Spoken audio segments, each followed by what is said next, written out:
Jorund se tenait à la proue du navire, le vent ébouriffant ses longs cheveux noués derrière la tête, lui mordant la peau à travers son manteau de laine. 6 années s'étaient écoulées loin de ces rivages. 6 hivers, 6 printemps, passés entre marchés étrangers et cités lointaines. Tout ce temps, une seule pensée habitait son âme. Revenir au fjord d'Elvolm, tenir le serment fait devant son père, épouser la jeune femme qu'il aimait depuis l'enfance. Le fjord l'accueillit dans le silence. Les rameurs maniaient les avirons d'un mouvement régulier et presque muet. Seul le clapotis de l'eau et le grincement des tolets troublaient la quiétude. À côté de lui, reposait un coffre recouvert de toiles épaisses, plein d'argent, sa paie des années de service au sein de la troupe, des expéditions vers l'Est, de la chance et des périls partagés. Ce trésor suffirait à relever une ferme, fortifier une maison et assurer l'aisance de sa famille pour de longues années. Sigvald Halfgrim était un homme d'âge mûr, à la barbe grisonnante et aux mains solides d'artisan, mais son regard trahissait une inquiétude profonde. Il se tenait sur la berge. Près de lui, légèrement en retrait, se tenait une jeune femme dans une robe soignée, aux tresses rousses enroulées autour de la tête. Son regard était baissé. Ses cils jetaient des ombres sur ses joues pâles. Avant même de poser le pied sur le rivage, Jorund la reconnut. La silhouette, la couleur des cheveux, la courbe du cou, son cœur battit plus fort. Ingrid, sa fiancée. Le knarr toucha doucement le sable du quai. Les rameurs déposèrent les avirons. L'un d'eux sauta dans l'eau jusqu'aux genoux pour retenir l'embarcation. Jorund avança sur les planches humides du ponton, qui répondirent d'un bruit sourd sous son poids. Il ôta son manteau, le jeta sur son épaule et se redressa de toute sa taille, qu'il. Derrière lui restaient ses compagnons d'armes, ceux avec qui il avait partagé pain et combat. Devant lui, l'attendait la vie qu'il désirait depuis si longtemps. Sigvald s'approcha, et ils s'enlacèrent selon la coutume des guerriers, brièvement, fortement, en se frappant l'épaule. Le vieil homme sentait la fumée du foyer et la laine chaude, l'odeur du foyer natal. Jorund se recula, le regarda dans les yeux, et n'y vit pas la joie espérée, mais le soulagement d'un homme qui a échappé de peu au malheur. « Je suis revenu, Sigvald, comme promis, avec l'argent et l'honneur. » Sigvald acquiesça lentement, cherchant ses mots. Puis il se tourna vers la jeune femme et lui tendit la main, l'invitant à s'avancer. Elle leva les yeux. Jorund fit un pas vers elle, scrutant ce visage qu'il ne se rappelait qu'à travers la brume des années. Les cheveux roux, les traits délicats, la peau claire. Il tendit la main. Elle y posa la sienne, froide et légère. Il referma ses doigts pour la réchauffer et lui sourit. « Ingrid, j'ai attendu ce jour si longtemps. » Elle ne répondit pas, hocha simplement la tête, le regard fuyant. Jorund mit cela sur le compte de la pudeur. 6 années, c'est un long temps. Ils se connaissaient à peine désormais, et elle devait être troublée. Le coffre d'argent fut déposé sur le quai. 2 hommes le portaient, les planches ployaient sous la charge. Jorund le plaça devant Sigvald et souleva le couvercle. Les lingots, anneaux et chaînes argentées scintillèrent dans la lumière. Les gens autour s'exclamèrent, murmurant d'étonnement. L'argent était rare dans ces terres, surtout après les maigres récoltes et les raids venus de la mer. Sigvald regarda le trésor, et son visage se figea. Jorund vit la lutte intérieure du vieil homme. Quelque chose se brisait puis se reformait en lui. Enfin, Sigvald posa la main sur son épaule. « Tu as tenu parole. Nous tiendrons la nôtre. » Le soir venu, dans la demeure des Halfrim, on s'affairait pour le festin. Les femmes y allaient sortir, les poissons séchés, les sacs de farine, les tonnelettes d'hydromel. Les hommes installaient de longues étables et allumaient le feu dans la salle du banquet. Les enfants de Courença étaient là avec des brassées de bois. La maison entière vibrait de l'activité joyeuse précédant les grandes fêtes ou en fête. comme Jorund avait manqué à ce tumulte familier. Astrid se tenait adossée au mur d'une petite pièce à l'arrière-cour, observant son reflet dans un plateau poli. Ce visage qu'elle connaissait depuis toujours lui semblait étranger. Elle portait la plus belle robe d'Ingrid, sombre, bleue, brodée sur les bords, avec une ceinture large, ornée de plaques de bronze. À son cou brillait le collier d'ambre jadis réservé à l'aîné. Ses cheveux étaient tressés comme ceux de sa sœur, serrés, adultes, traversés de rubans. Elle porta la main à la pierre froide sur sa poitrine. Que lui arrivait-il? La veille, son père l'avait appelée. Il s'était assis face à elle, avait longtemps gardé le silence, puis parlé d'une voix égale et grave. Le pacte conclu avec les Arnarsson ne pouvait être rompu. Ingrid, l'aînée des jumelles, était déjà mariée dans une autre vallée. Son enfant y était malade. Ce pacte avait été trahi autrefois par nécessité, quand la ruine menaçait la famille. On avait dû donner l'aîné à un autre époux. Mais à présent, les champs restaient pauvres, les dettes étouffantes, et l'argent de Jorund représentait le seul salut. « Astrid, j'ai une demande à te faire », avait dit Sigvald en la fixant. « Toi seul peux nous sauver. Prends la place de ta sœur Ingrid et épouse-le. » Elle avait écouté, bouleversée par un mélange d'effroi et d'une joie coupable. Car l'homme dont il était question, elle l'aimait depuis l'enfance. Jorund venait autrefois chez eux, s'asseyait près du feu, racontait des récits d'aventures, lui offrait de petits présents, pierres tibières polies, figurines de bois, rubans. Il parlait toujours à Ingrid, mais Astrid, tapie dans l'ombre, buvait chacune de ses paroles. Elle savait qu'il appartenait à une autre, que le serment de jeunesse le liait à sa sœur, mais son cœur s'y refusait. Elle l'aimait quand même. Et voilà que son père lui proposait de vivre sous un faux nom, de tromper l'homme qu'elle chérissait en secret, d'endosser la vie d'une autre. Le prix serait le mensonge pour toute une existence.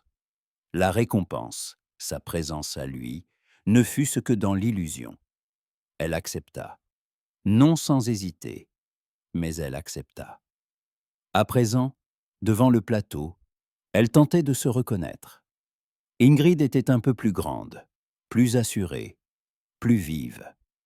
Astrid parlait bas, fuyait les regards. À présent pourtant, tout en elle disait le nom d'Ingrid. Elle se le répéta, « Ingrid, je suis Ingrid ». Les mots se restèrent durs à prononcer. Elle força sa voix à les articuler. Il faudrait bien s'y habituer. La porte s'ouvrit doucement, laissant entrer une vieille servante portant un tissu à la main. Elle ajusta la robe, rajusta une mèche, hocha la tête. Dans son regard passa une lueur de compréhension, mais elle ne dit rien. Astrid sortit dans la cour. Le soleil déclinait, dorant le fjord de cuivre et d'or. Les gens la regardaient dépasser, chuchotant. Elle avançait lentement, droite comme Ingrid, sans baisser les yeux comme Astrid. Jorund se tenait près du feu du banquet, riant avec les bancs. Quand elle entra, il se retourna, un sourire illuminant son visage. Il s'approcha, lui prit la main, la mena à la table où l'on versait l'hydromel et découpait la viande. Elle s'assit près de lui, sentant la chaleur de son épaule, écoutant sa voix si proche. Il parlait de ses voyages, des villes de l'Est où l'on échangeait soie et épices, de l'or plus éclatant que la neige du Nord. Il racontait comment sa troupe avait servi des princes, escorté des caravanes, vu les murailles de l'Est de Constantinople dressées contre le ciel, et comment, sur le pont du navire, il n'avait pensé qu'à ce fjord, à cette maison, à elle. À chaque mot, Astrid hochait la tête, forçait un sourire, tout en craignant qu'il ne remarque l'imposture, qu'il se souvienne d'un détail qu'elle ignorait. Quand il évoqua le vieux sol près de la rivière, où il s'était dit adieu, elle balbutia ce qu'elle avait entendu autrefois de sa sœur. Il ne sembla rien voir, attribuant sa réserve à la timidité et aux années passées. Le festin s'étira longuement. Les chants montaient, les rires aussi. Jorund lui effleurait parfois la main ou les cheveux. Chaque contact la brûlait. Elle se sentait voleuse d'un bonheur étranger, mais incapable de regretter. Trop longtemps elle avait rêvé de lui, trop souvent entendu Ingrid parler de lui. Lorsque la nuit couvrit le fjord, Jorund se leva et lui tendit la main. « Viens, le jour de nos noces s'approche. » Elle se leva. Il la guida à travers la cour jusqu'à la maison d'hôte où on lui avait préparé une couche. Sur le seuil, il se tourna vers elle et sourit, simplement, chaleureusement, sans une ombre de doute. Jorund dit doucement : « Je t'ai attendu si longtemps, Ingrid. Demain, nous serons mari et femme, comme nous nous l'étions promis. » Astrid hocha la tête, incapable de trouver sa voix. Il se pencha, effleura son front d'un baiser, chaste, bienveillant, empreint de respect. Puis il relâcha sa main et s'éloigna dans l'ombre. Elle entra dans la maison, ferma la porte et s'y adossa, les yeux clos. Son cœur battait à rompre. Les pensées se pressaient dans sa tête, sombres et rapides. Que se passerait-il lorsqu'il découvrirait la vérité? Combien de temps leur restait-il avant que le mensonge ne se déchire? Et surtout, que ferait-elle le jour où il comprendrait qu'il n'avait pas épousé la bonne sœur? Pourtant, maintenant, il la regardait avec la tendresse réservée au souvenir d'une bien-aimée retrouvée. Et Astrid se jura de tout faire pour qu'il conserve ce regard. À la ferme des Halfgrim, l'aube naquit bien avant le soleil. Le ciel sur le fjord se teintait à peine de gris, que dans la grande maison les premiers foyers s'allumaient déjà. Les femmes, levées les premières, ranimaient les braises, suspendaient de grands chaudrons et mêlaient des senteurs d'herbe, de miel et de laine chauffée. Ce jour-là, la demeure devait respirer l'abondance et la chaleur, afin que les dieux de haut du ciel, voyant que cette union naissait non par misère, mais par honneur. Dans la cour, les hommes dressaient de longues tables de planches épaisses, les alignant pour que chaque invité trouvât sa place. Les jeunes riaient, traînant des bancs, se chamaillant, comparant la longueur de leurs épées. Les vieillards, assis au soleil, suivaient la scène en silence, se rappelant les mariages. D'autrefois, sur le perron de la salle du festin, Sigvald Halfgrim vérifiait que tout se déroulait comme prévu. Il comptait les tonneaux d'hydromel, contrôlait les jarres de bière, s'assurait qu'un esclave avait bien apporté assez de bois. Le travail avançait rondement, mais sa voix restait dure, sans joie. Ce n'était pas celle d'un père célébrant une fête, mais d'un chef préparant un combat. Il savait. Aujourd'hui, leur destin se liait à celui des Arnarsson par la ruse, et la tromperie pouvait un jour se retourner contre eux. Dans la chambre des femmes, Astrid s'accrochait au bord d'une table, comme à une planche de salut. Elle portait la même robe que la veille, mais ornée d'une cape brodée d'oiseaux et de bêtes. Des ceintures serrayant sa taille, soulignant sa minceur. Sur sa poitrine brillait une broche en forme de 2 têtes de dragon reliées par une chaîne d'argent aux pendentifs anciens. Mémoire d'aïeux, serments oubliés, argent conquis au loin. Tout ce poids, aujourd'hui, reposait sur elle, lourd fardeau d'un rôle emprunté. Une tante fit furtivement un signe de croix, murmurant une prière au nouveau Dieu pour qu'il protège la maison si les anciens se tournaient contre eux. Une autre, plus âgée, ricana, marmonnant qu'Odin et Thor voient tout, et que tromper un serment n'est jamais sans prix. Les mots restèrent suspendus, étouffant l'air entre les murs. Le père parut un instant. Son regard se posa sur sa fille, s'arrêta sur le collier d'ambre, les tresses, le menton relevé. En cet instant, elle vit combien il avait vieilli. Un homme qui avait survécu à tout. Souviens-toi pourquoi tu le fais. Le clan d'abord. L'argent de Jorund est notre salut. Le cœur des femmes s'adoucit avec le temps. Tu tiendras bon. Dehors, Jorund revêtait son plus beau cafetan, sombre, brodé d'un liseré fin, rapporté de ville de l'étranger. À sa ceinture brillait l'épée en fourreau ciselé, sa fierté. Ses compagnons d'armes plaisantaient, évoquant les femmes des ports du Sud et les comparant aux fiancées du Nord. Il riait, le visage détendu. Son temps de route touchait à sa fin. Venait celui du maître, du mari, du père. Quand tout fut prêt, on appela la foule sur le tertre dominant le fjord. On y avait disposé un cercle de pierre, marqué de poteaux sculptés de runes, d'oiseaux et de serpents. Entre eux pendaient des rubans et de petites figures de bois pour apaiser les esprits. Un prêtre à la barbe grise se tenait près du feu sacrificiel. Dans son regard tremblaient Onlap et les flammes. Quand Astrid parut, le silence tomba. Le vent lui porta l'odeur du sel et de la résine. Le gravier crissait sous ses pas. Le bas de sa robe effleurait la terre. Tous les regards pesaient sur elle, cherchant en elle l'image de l'aîné disparu. Certains la trouvaient échangée, d'autres plus mûre, plus calme. Le prêtre leva les bras. Sa voix, ferme comme la pierre, parla des vieux serments, de la gloire des clans Arnarsson et Alfgrim, de la fidélité exigée par les terres du Nord. Il les conduisit ensuite à la coupe rituelle, un mélange de miel, d'herbe et d'une goutte de sang, preuve que les dieux étaient en témoin. Jorinde but, puis tendit la coupe à sa nouvelle épouse. Astrid hésita un instant, non de dégoût, mais de conscience. En buvant, elle scellerait le mensonge pour toujours. Le breuvage était dense, âpre, métallique. Une chaleur lui monta jusqu'à la gorge. Le prêtre lia leurs mains d'une lanière gravée de runes protectrices. Quand le cuir toucha sa peau, elle ferma les yeux, imaginant un serment vrai, sans masque ni ruse. « Je jure d'être ton épouse, Jorund Arnarsson, de garder ta maison, ton bien et ton honneur, de ne pas te quitter dans la tempête ni dans le dénuement. » Ces paroles étaient non sincères. Le mensonge ne résidait que dans le non, non dans le serment du cœur. Lorsque la cérémonie s'acheva, le prêtre trancha la lanière pour libérer leurs mains.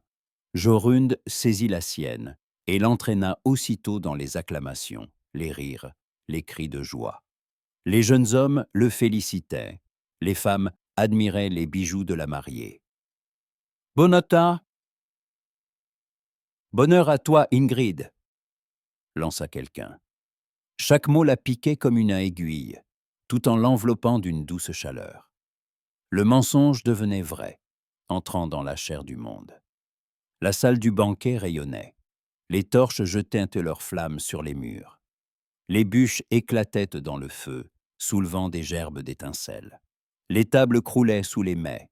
Jambon rôti, poisson du fjord, navets mijotés, pain frais, hydromel, bière et vin du Sud. Quelqu'un cria « Que Jorund nous conte ses voyages !» Rares étaient en ceux qui partageaient dans la table d'un homme ayant vu les murailles des grandes cités du Sud. Jorund sourit. Il y aimait parler. Sa voix calme charmait les auditeurs. Il décrivit les villes de l'Est, les églises dorées dominant les maisons de bois, les fleuves larges comme la mer, les marchés pleins de peaux, de lait aigre et de bijoux de verre. Les chansons montèrent ensuite, graves puis enjouées. Récits d'ancêtres, plaisanteries nuptiales, railleries sur les mariages trompeurs, vieilles comme le monde. Les gens riaient, sans deviner combien ces refrains effleuraient la vérité cachée sous le toit des Alfgrim. Jorund, grisé par le miel et la chaleur, se penchait de plus en plus souvent vers Astrid pour lui murmurer quelques mots. Il l'interrogeait sur les voisins, sur ceux des fermiers devenus riches ou pauvres, sur ceux dont il faudrait prendre soin pour renforcer les alliances.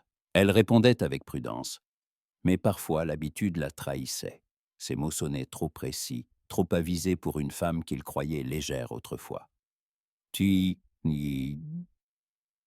es devenu bien plus sage qu'avant, » disait-il en souriant avec tendresse. Autrefois, tu ne pensais qu'aux rubans et aux chansons, et te voilà qui résonne comme un vrai maître de maison. Ces paroles, simples en apparence, portaient en elles une reconnaissance implicite. Il percevait le changement, mais l'attribuait aux années. Astrid y voyait un signe d'espoir. S'il pouvait aimer cette nouvelle femme, peut-être le nom qu'elle portait n'aurait-il plus d'importance. Quand le festin atteignit ce point où nul ne comptait plus les coupes vidées, le prêtre entra dans la salle, leva la main pour réclamer le silence et annonça qu'il était temps de clore la cérémonie. Ils sortirent dans la cour. La nuit, claire et haute, suspendait au-dessus du fjord des étoiles pareilles à des clous d'argent plantés dans le ciel noir. L'eau en contrebas scintillait de leur lueur froide. Jorunn s'arrêta, respira profondément cet air chargé de sel, de fumée et de cette autre odeur ténue et fragile, née entre lui et la femme à ses côtés. Il se tourna vers elle, son regard sans ombre ni hésitation. « Alors voilà, » murmura-t-il, « nous avons attendu si longtemps, tant d'hivers passés, et pourtant, nous sommes là, toi et moi. » Ces mots la frappèrent en plein cœur. Le frisson qui la parcourut n'était ni de froid ni de peur, mais de lucidité. Il parlait à la femme de sa mémoire, à l'Ingrid qui vivait encore dans ses rêves d'exil. Et c'était elle, Astrid, celle des silences et des mensonges qui se tenaient devant lui. La pensée jaillit, douloureuse et brûlante. Viendrait-il un jour où il prononcerait ces mêmes mots en sachant qui elle était vraiment? Où il dirait « Nous nous sommes enfin trouvés, Astrid », et non un nom volé inscrit sur un ancien parchemin. Elle ne répondit rien, le laissa simplement la guider vers la maison, vers la chambre préparée pour les époux. Derrière eux mouraient les chants et les rires. Devant, les attendait la nuit où vérité et mensonge reposeraient côte à côte comme deux lames dans le même fourreau. Le lendemain, Astrid s'éveilla avant Jorunn. À travers les fentes des volets filtrait un ray gris. L'air sentait la cendre tiède et la suie du feu éteint. Elle resta immobile, écoutant sa respiration paisible. Endormi, il semblait plus jeune, apaisé, débarrassé de la vigilance du guerrier. Elle contempla son visage, la ligne des traits, les mèches sombres emmêlées sur l'oreiller, les mains aux cicatrices légères. Ses mains qui, la veille, l'avaient tenue comme on tient un trésor. Puis, silencieuse, elle se leva, enfila sa robe et sortit dans la cour. Le matin glacé la saisit à la poitrine. Une femme âgée s'approcha et, sans un mot, lui tendit une lourde trousse de clés, symbole du pouvoir domestique. Ces clés ouvraient les réserves, les coffres, et les greniers. Astrid les prit.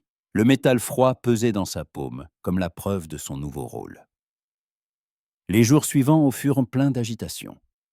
Elle parcourait la propriété, inspectant les granges, les celliers, les entrepôts.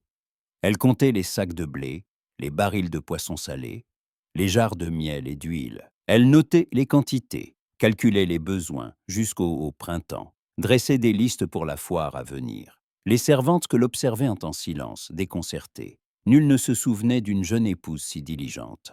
Un jour, Jorunn la surprit dans la grange, penchée sur les sacs, murmurant pour elle-même ses comptes et pesant les grains entre ses doigts. Il resta un moment adossé à la porte, à la regarder. Lorsqu'elle leva les yeux, il dit en souriant « Je ne me rappelle pas t'avoir vu faire des comptes jadis. Petite, tu fuyais les discussions de provisions. » Elle hésita une seconde avant de répondre « Le temps change les gens, 6 hivers c'est long. » J'ai appris ce que j'ignorais autrefois. Il acquiesça. Dans ses yeux passa une étincelle, peut-être d'admiration, peut-être d'étonnement. Puis il prit un des sacs pour en tester le poids. Le marchand avait, en effet, triché. Ils convinrent d'en parler à la prochaine transaction. Entre eux naquit alors une entente tacite. Plus qu'un lien d'époux, une complicité d'alliés. Astrid sentit la chaleur de cette compréhension se répandre en elle. Il commençait à la voir, non comme l'épouse imposée par un serment ancien, mais comme une partenaire véritable.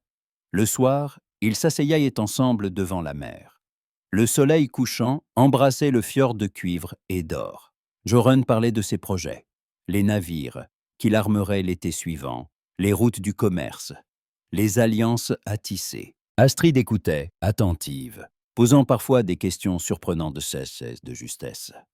Sur les risques de navigation, sur la fiabilité des voisins, sur l'art d'équilibrer richesse et loyauté. Il aimait cette conversation. La femme qui l'accompagnait n'était plus le souvenir d'une jeune fille rieuse, mais une présence calme, profonde, qu'il découvrait peu à peu. Un soir d'automne, il rentrait du port sous un vent chargé de pluie froide. Astrid, son manteau épais, tremblait, mais ne se plaignait point. Jorunde, remarquant sa gêne, ôta son propre manteau et le posa sur ses épaules. Il était chaud, imprégné de fumée et d'embrun. Elle leva les yeux. Dans son regard brillait une reconnaissance muette. Alors, tout changea. Peut-être était-ce la lumière grise ou la simple vérité de cet instant. Devant lui se tenait non un fantôme du passé, mais une femme vivante, présente, courageuse. Il se pencha et l'embrassa. Non comme lors du mariage, devant témoins, mais avec la douceur tranquille d'un homme retrouvant quelque chose qu'il ignorait avoir perdu. Le baiser fut lent, profond. Ses lèvres froides se réchauffèrent sous les siennes. Astrid tremblait de l'intérieur, de joie, de peur, et de cette culpabilité qui s'effaçait peu à peu sous la lumière naissante d'un vrai sentiment. Quand il s'écarta, son regard n'était plus le même. Il la voyait enfin telle qu'elle était. « Tu as changé, Ingrid, » dit-il à voix basse. « Je ne sais comment, mais tu es différente. Et cette différence me plaît. » Astrid sentit quelque chose se resserrer en elle. Il lui parlait avec sincérité tandis qu'elle continuait de lui mentir. Mais comment dire la vérité maintenant, lorsque le mensonge formait déjà les fondations de leur vie commune? « Les gens changent, » répondit-elle à voix basse, fuyant son regard. « Peut-être as-tu changé toi aussi sans t'en rendre compte. » Il sourit faiblement, acquiesça et s'éloigna, la laissant seule face au feu et à ses pensées. Elle contempla les flammes et songea à l'ironie du monde.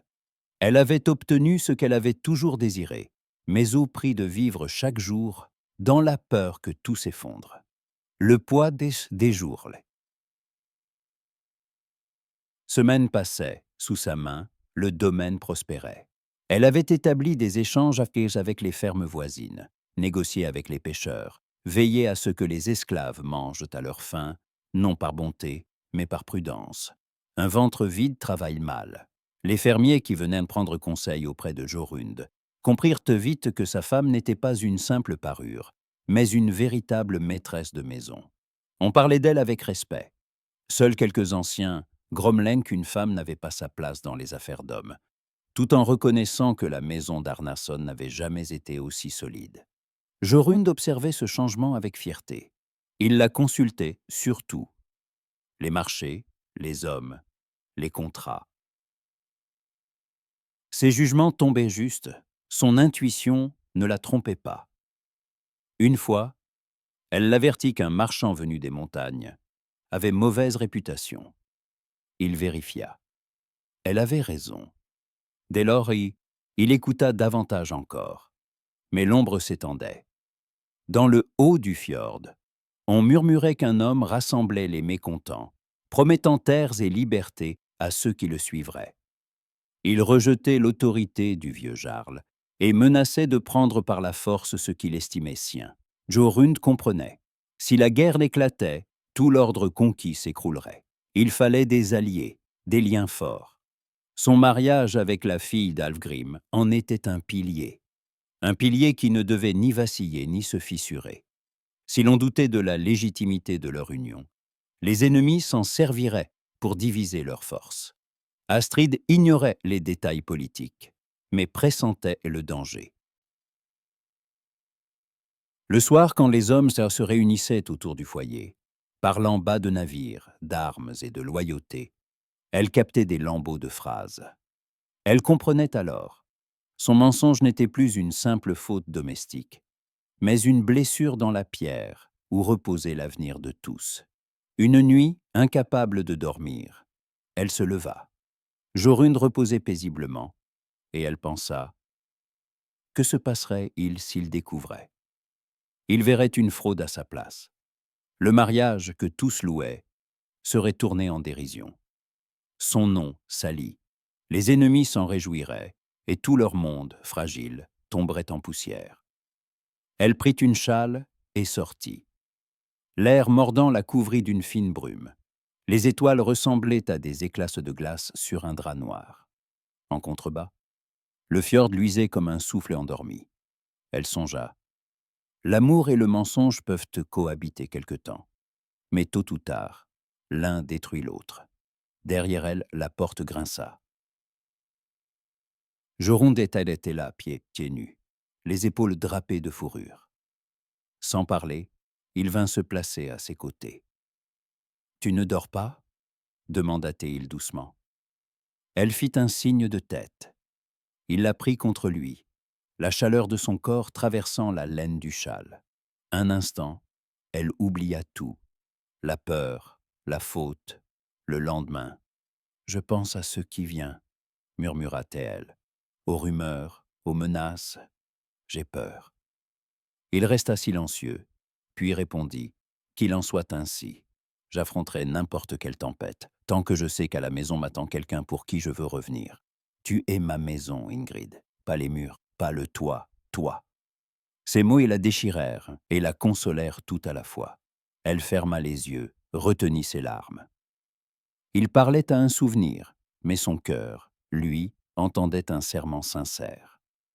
Ils rentrèrent ensemble, se couchèrent, et le sommeil vint sans cauchemar. Au matin, Jorunn démêlait délicatement ses cheveux. En la voyant s'éveiller, il sourit. « Déjà debout, j'aurais parié sur midi. » Elle répondit d'un éclat de rire.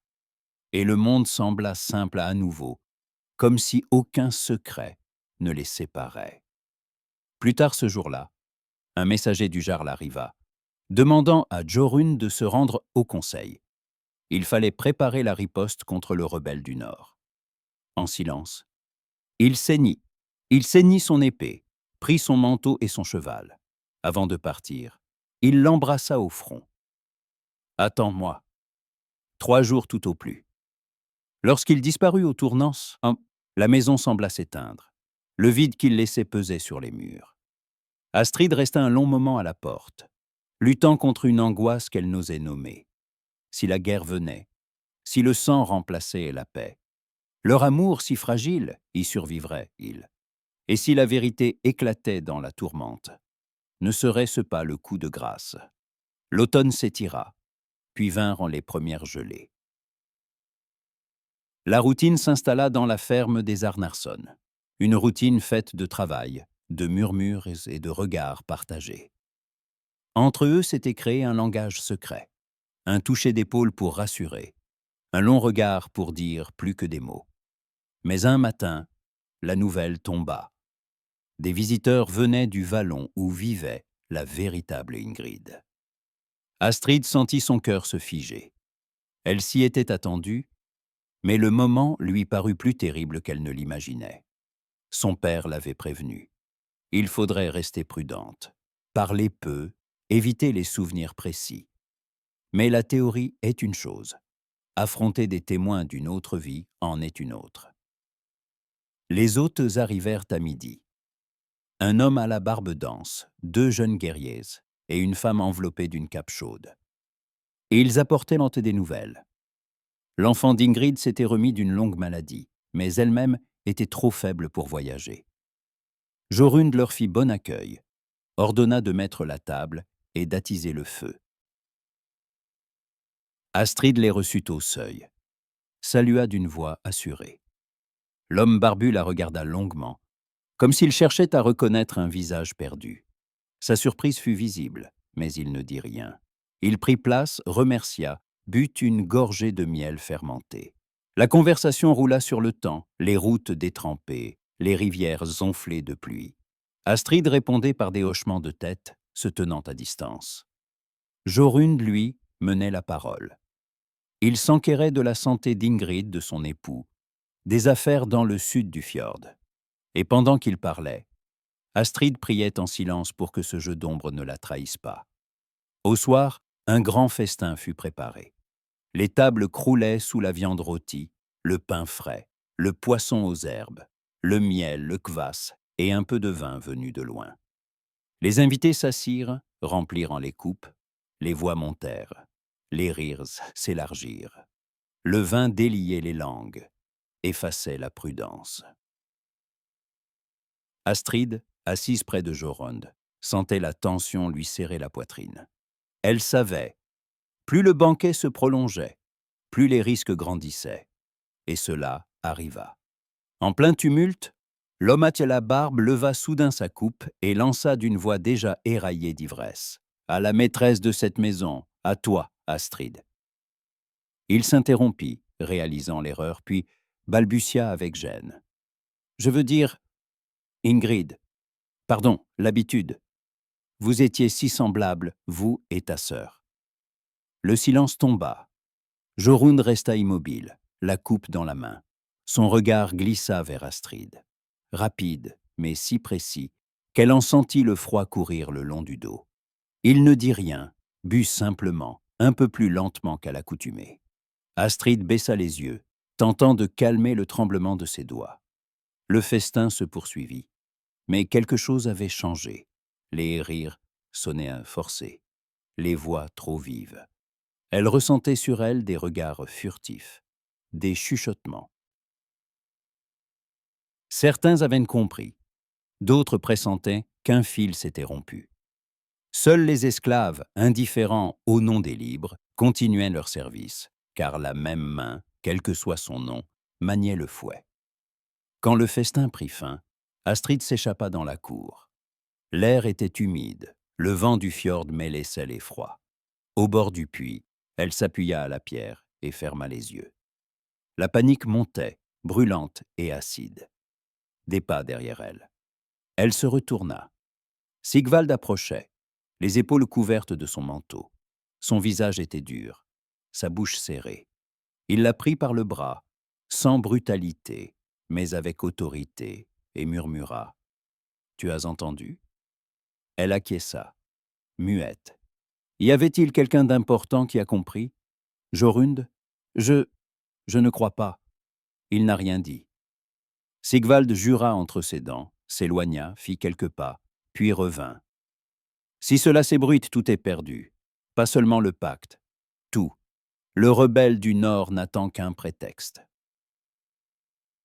Si on doute de notre union avec les Arnarsson, il frappera, et le sang coulera. Astrid sentit le vide s'ouvrir sous ses pieds. Son mensonge, jusqu'ici intime, prenait soudain l'ampleur d'un gouffre politique.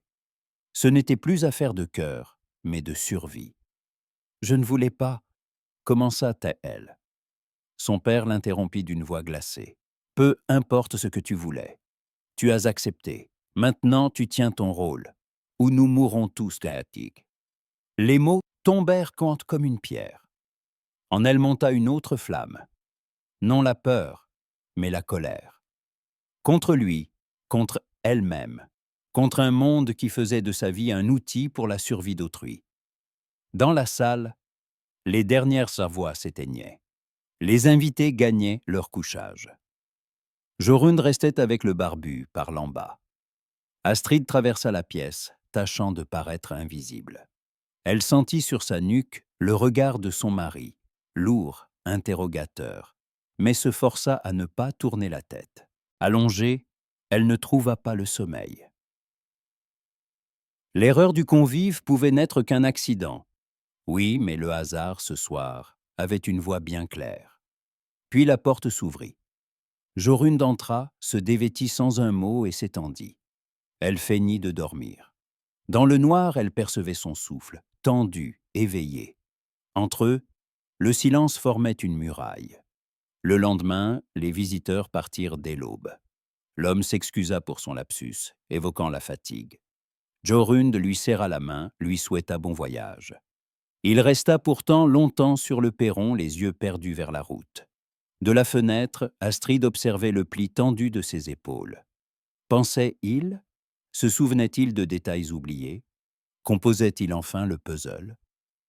Le soir, ils s'assirent près du feu comme d'habitude. Mais les mots ne venaient même plus. Elle tenta de parler du foyer, des comptes, du bétail. Il répondait brièvement. Finalement, elle demanda « À quoi penses-tu » Il leva les yeux vers elle, longtemps, avant de dire « Je pense à la manière étrange dont la vie se joue de nous.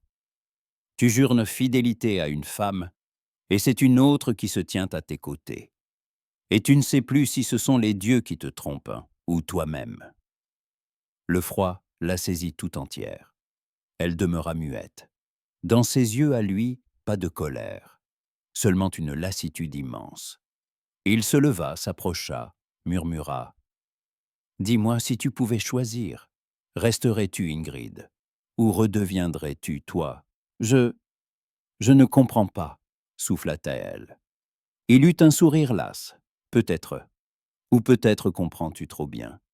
Bonne nuit maintenant. » Il se retira du côté des hommes, la laissant seule devant la flamme vacillante. Longtemps, elle demeura immobile, sentant que le temps des retours en arrière s'achevait. Le mensonge avait grandi, enraciné, étouffant tout autour. Le lendemain, Jorunn partit pour le conseil du Jarl. Il revint tard, sombre, annonçant que la décision quant aux rebelles était reportée. Astrid n'interrogea pas. Il portait l'épuisement d'un homme en guerre avec lui-même. Et dans ce silence nouveau, plus qu'un fossé, un mur. Le soir, elle gagna la colline dominant le fjord. Sous le ciel de cuivre, l'eau s'assombrissait. Entre ses doigts, elle tenait un vieux ruban décoloré. Vestige du temps où elle n'était qu'Astrid, une fille qui rêvait d'amour sans oser le vivre. Elle avait tout ce qu'elle avait voulu. Et pourtant, le prix la consumait un peu plus chaque jour. Les jours qui suivirent le départ des invités furent de lourds comme des pierres tirées dans une montée. Entre Jorunn et Astrid s'étendait un silence, non pas hostile, mais vidé de chaleur. Jorunn demeurait polie, attentionnée. Pourtant, quelque chose avait changé dans son regard. Autrefois, il la contemplait comme un homme qui a trouvé son port. À présent, ses yeux cherchaient, doutaient, scrutaient ce visage où tout ne s'accordait plus. Astrid le sentait à chaque instant. À tout moment, une parole de trop pouvait tout briser. Un soir, alors que le soleil baignait le fjord d'une lueur d'ambre, elle ne tint plus. Elle revêtit son manteau et s'éloigna vers la rivière. Là-bas, l'eau Tabo s'écoulait plus douce qu'au rivage, sous les saules penchés. Enfant, elle y écoutait les récits d'Ingrid sur Jorund. C'est là qu'elle rêvait qu'un jour quelqu'un verrait en elle plus que l'ombre de sa sœur. Elle s'assit sur une pierre, serra ses genoux, tenait entre ses doigts un vieux ruban passé et délavé, celui que Jorund avait offert naguère à Ingrid, croyant l'offrir à la bonne sœur. Astrid l'avait gardé comme une relique, le sortant seulement dans les moments de détresse. Maintenant, elle le pressait si fort que ses jointures blanchissaient. Les larmes vinrent sans bruit, simples, continues, comme l'osseau glissant à ses pieds. « J'ai toujours été la seconde, » murmura-t-elle vers la rivière. Quand il venait chez nous, je me tenais dans l'ombre, et j'écoutais sa voix quand il parlait à Ingrid. Je voyais son sourire pour elle, les petits présents qu'il lui offrait, pierres, rubans, figurines. Et moi, je ramassais en secret ce qu'il perdait, comme si cela m'était destiné. Je savais combien c'était insensé, mais je l'aimais quand même. Elle s'interrompit, essuya ses larmes du revers de la manche, en vain. Quand les bateaux revenaient de l'Est et que la rumeur disait avoir vu son knarr, mon cœur bondissait, bien que je susse qu'il ne revenait pas pour moi. Et quand mon père annonça qu'Ingrid s'était mariée ailleurs, qu'il fallait quelqu'un pour la remplacer, j'ai accepté. C'était mon unique chance d'être près de lui. Sa voix se brisa. Elle enfouit son visage entre ses mains et pleura, longtemps, jusqu'à se vider de tout. Peur, remords, amour, tout se mêlait dans ce sanglot. Elle ne vit pas l'homme qui s'approchait. Jorund s'était avancé sous le couvert des branches. L'inquiétude l'avait menée là. Ne la voyant pas rentrer, il était parti la chercher. Il avait voulu l'appeler, mais s'était arrêté en entendant ses mots. Ces mots murmurés au vent et à l'eau. Alors, il demeura muet, frappé, écoutant. Il n'entendit pas tout, mais assez pour comprendre. Les fragments s'assemblaient enfin. Un rire différent, une mémoire floue, cette habitude des travaux du domaine qu'Ingrid n'avait jamais eue. Il avait deviné depuis longtemps, sans s'y résoudre. Il s'était accroché à son illusion. Mais désormais, après cette confession, le mensonge n'existait plus. Quand ses larmes s'épuisèrent, Astrid demeura immobile, vidée. Alors Jorunn sortit de l'ombre. Le bruit d'un pas sur les feuilles la fit se retourner. Elle pâlit, comprit, et plus aucun mot ne vint à ses lèvres. Il s'assit à côté d'elle. Un long silence. Puis il dit simplement « Je savais », presque depuis le début. Elle sentit la terre se dérober sous elle. Pas d'éclat de voix, pas de reproche. Seulement cette paix étrange, plus terrifiante que la colère. « Comment ?» chuchota-t-elle. Il y eut un sourire sans joie. Des détails, mais peu à peu, tout est devenu clair. La femme à mes côtés n'était pas Ingrid. Elle ferma les yeux, et les larmes revinrent. Pourquoi ne rien avoir dit? Il réfléchit longtemps, puis souffla. Parce que j'étais en colère, parce que je me sentais trahi, et surtout parce que j'avais peur. Peur qu'en nommant la vérité, tout s'écroule. Pendant 6 ans, j'ai porté la mémoire d'Ingrid comme une flamme. Elle m'a guidé dans les batailles, dans les hivers lointains. Je suis revenu ici pour elle. Et j'ai trouvé une autre femme, toi, et j'ai compris que celle que j'aimais n'existait plus. Il ne restait que ce souvenir. Il tourna vers elle son visage fatigué. Tu as voulu me plaire, Astrid, non en image mentale, mais en femme vivante. Et tu y es parvenue. Elle secoua la tête, incapable d'y croire. Mais dans ses yeux à lui, il n'y avait que bienveillance. Je sais que tu n'as pas cherché à me tromper, poursuivit-il. Ton père t'a contrainte. Et moi j'ai voulu croire à ce fantôme d'autrefois. Il m'a fallu du temps pour lui dire adieu. C'est fait. Il prit sa main et la serra. Je veux continuer ma route avec toi, non avec un mensonge, mais avec Astrid, celle qui partage mes jours et mon toit. Si tu le veux encore. Elle hocha la tête, incapable de parler, submergée d'un flot de larmes et de joie. Ils restèrent ainsi là jusqu'à ce que la nuit scelle le ciel, puis il l'aida à se relever. Avant de repartir, il ajouta « Demain, le thing aura lieu. Les anciens ont appris la confusion des noms. Les uns disent que nous avons trompé les dieux et les hommes. Ils débattront du pacte entre les Halfgrim et les Arnarsson. Je parlerai pour que vive ce que nous avons bâti. Mais si tu veux, je peux nommer l'erreur et te libérer. » Elle le regarda droit dans les yeux. « Je ne veux pas que tu me libères. » Il sourit pour la première fois depuis longtemps. « Alors demain, nous dirons la vérité, ensemble. » Le matin se leva venteux. Le fjord mugissait, soulevant des vagues blanches.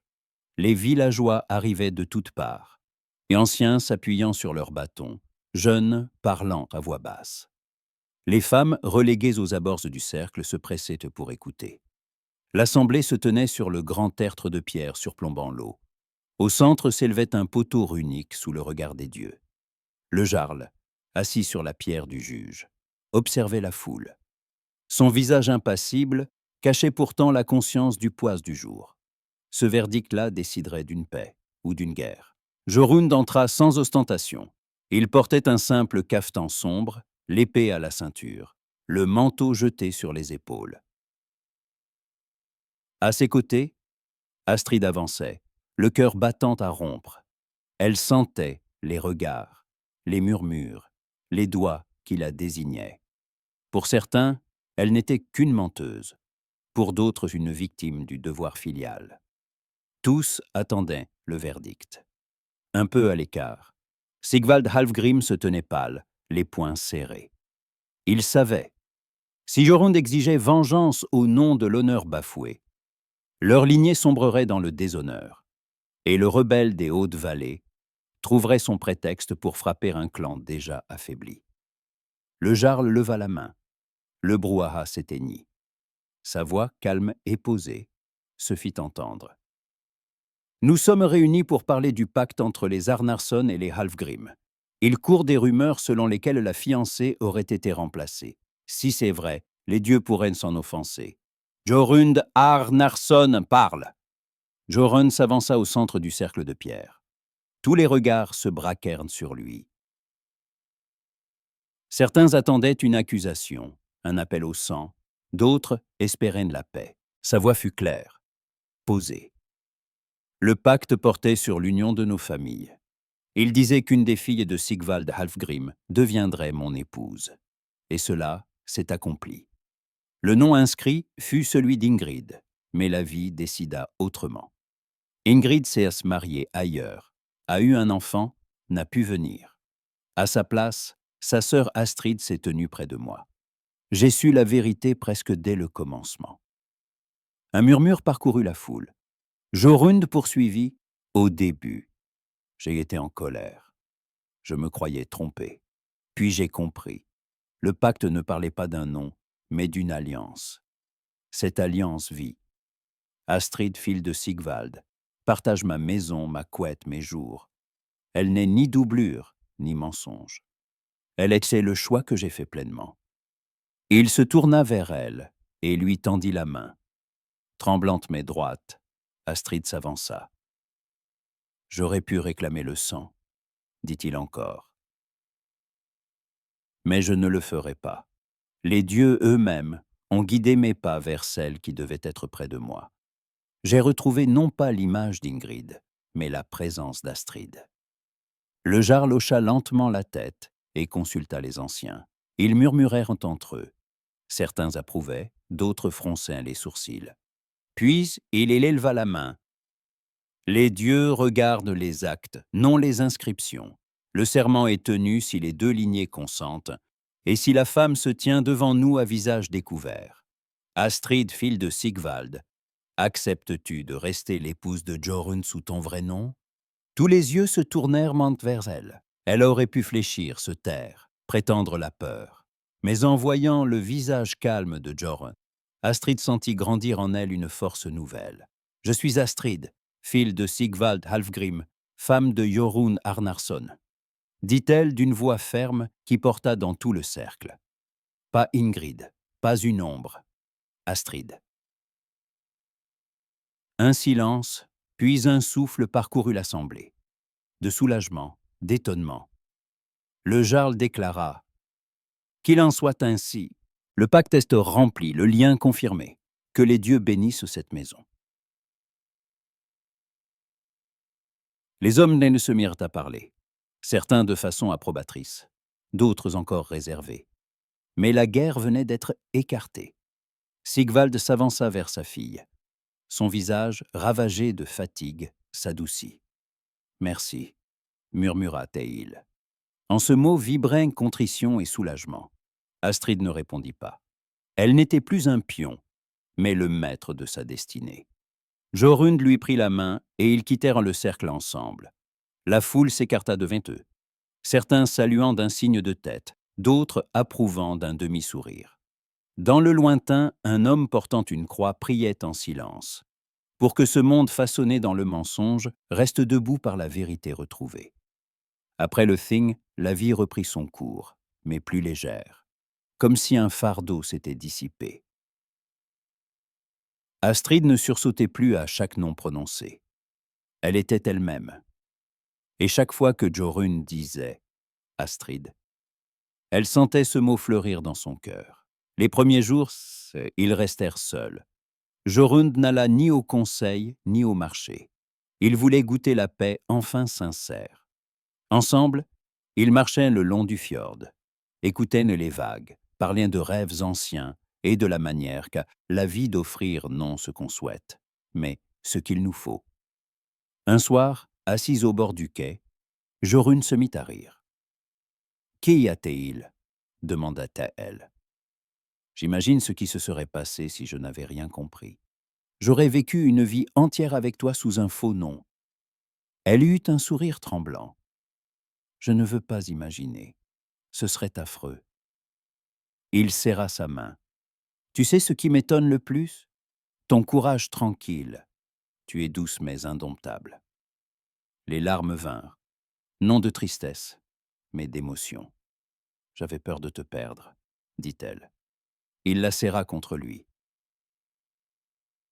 Tu n'as plus rien à craindre. Tout est tien. Ma maison, ma vie, l'avenir que nous bâtissons. Ils rentrèrent alors que la nuit tombait. Sans dîner, ils s'allongèrent côte à côte, écoutant le vent. Aucun mot n'était nécessaire. Les jours reprirent leur cadence. Jorund de nouveau assistait aux assemblées et surveillait les alliances. Les rumeurs de guerre persistaient, mais désormais, il savait ses arrières solides. Personne ne doutait plus d'Astrid. Sous sa direction, le domaine prospérait. Même les vieux grognons admettaient que le foyer Arnarsson n'avait jamais été aussi fort. Astrid, libérée du mensonge, parlait à visage découvert. Elle débattait sans crainte, conseillait, recevait voisins et amis. Pour la première fois, elle sentait ce que signifiait appartenir à un lieu, à son nom propre. Un soir, Jorund la trouva assise près du feu, tressant ses cheveux en y glissant un ruban usé, ce même ruban qu'il lui avait autrefois offert sans savoir à qui. Il s'agenouilla près d'elle, observant ses doigts mêler la soie passée aux mèches blondes. Elle leva la tête, sourit. Le feu se refléta dans ses yeux. Et sans prononcer un mot, ils comprirent tous deux. Le passé s'était refermé. Ce qui naissait maintenant leur appartenait. « Qu'est-ce que c'est ?» demanda Jorund, tout en devinant déjà. Astrid sourit, les yeux baissés. Un souvenir. De l'époque où je t'aimais de loin, sans oser rêver te toucher un jour. Il prit le ruban, le fit glisser entre ses doigts. Je me souviens. Je croyais l'avoir offert à Ingrid. Elle acquiesça. Elle me l'a donné. Elle disait ne pas aimer la couleur. Mais pour moi, c'était un trésor. Ridicule, n'est-ce pas? Jorund secoua la tête. Non. Cela voulait dire que déjà, tu savais ce que tu voulais. Tu n'osais simplement pas le dire. Il se pencha et déposa un baiser sur son front.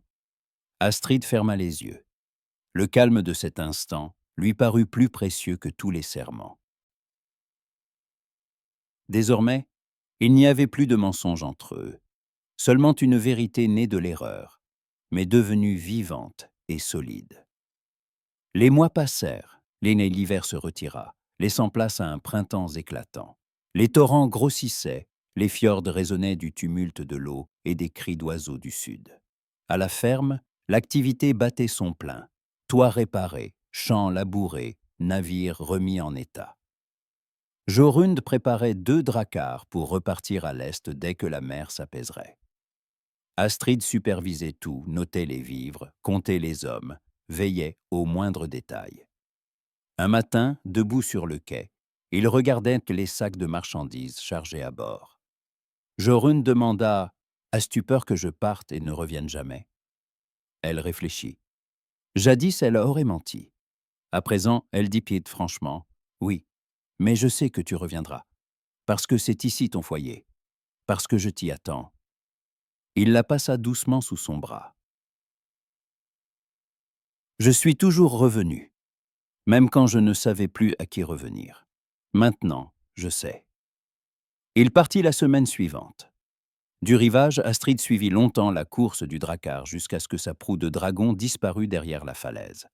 Alors seulement, elle reprit le chemin de la maison, sereine. Il reviendrait.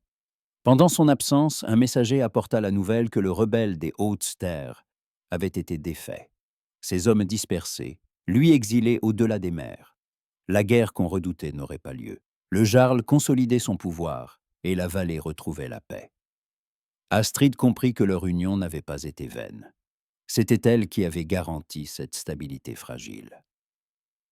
2 mois plus tard, Jorund revint, hâlé, plus robuste, les mains marquées de nouvelles cicatrices, chargées de coffres d'argent et d'histoires si bien fabuleuses. Astrid courut à sa rencontre et, lorsque ses pieds touchèrent le sable, se jeta dans ses bras. Il la souleva dans un éclat de rire, et la fit tourner jusqu'à ce que le monde tangue autour d'eux. Le soir, près du feu, il raconta les marchés lointains, les accords d'Imar conclus, les tempêtes évitées. Elle l'écoutait, captivée.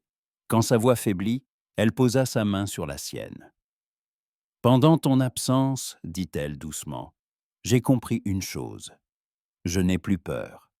Avant, chaque jour, je craignais que tout s'effondre. Aujourd'hui, je vis, et c'est le vrai bonheur. » Il serra ses doigts. « Et moi, j'ai compris que la maison, ce n'est pas un lieu. C'est celui ou celle vers qui l'on revient. Toi, Astrid, tu es ma maison. » Les mots étaient simples, mais comblèrent tout le silence du monde. Une année s'écoula. Des marchands apportèrent des nouvelles. Ingrid avait donné naissance à un second enfant et vivait dans la prospérité. Elle souhaitait venir remercier sa sœur. Cette fois, Astrid accueillit la nouvelle sans crainte. Quand les saisons changèrent encore, Ingrid arriva un matin d'été, escortée de son époux et de leurs enfants. Les deux sœurs se fixèrent un long instant, puis Ingrid l'enlaça. « Merci, dit-elle à voix basse. Tu as fait ce que je n'aurais jamais pu faire. »« C'est mon Astrid répondit calmement. « J'ai fait ce qu'il fallait pour nous tous. » Le soir, on dressa une grande table. Ce n'était pas un banquet, mais un repas simple, chaleureux. Deux familles, désormais réunies sans contrat ni serment. Jorund, souriant, conta l'histoire de leur erreur de mariage. Cette vieille saga devenue plaisanterie. On rit longtemps, et même Ingrid rit avec eux. Dans ses yeux, il n'y avait plus ni jalousie ni amertume, seulement la paix d'une femme en accord avec sa vie. Quand la fête s'éteignit, Jorund et Astrid sortirent sur le perron. La nuit brillait de 1000 étoiles sur le fjord tranquille. Astrid sortit le ruban de sa poche. Il le prit, le contempla sous la lune. « Tu le gardes encore ?»«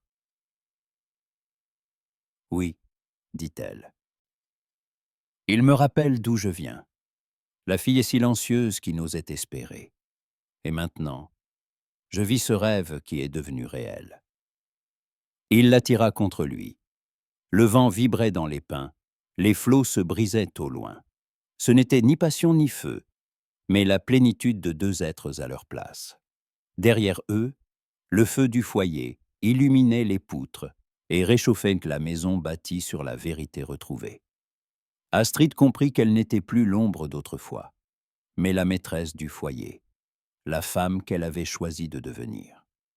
Allongés côte à côte, Jorund murmura « Merci d'être resté. Merci de n'avoir jamais cédé. »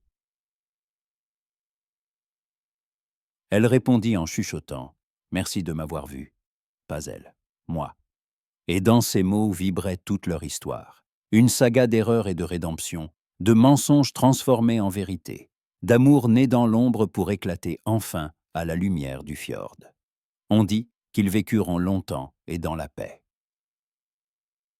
Quand leurs petits-enfants demandaient à entendre l'histoire du mariage manqué devenu miracle, Jorund riait, Astrid rougissait, et tous deux reprenaient leur conte. La saga du navire revenu au port, de la femme à deux noms et de l'amour plus fort que les serments, la peur et le mensonge.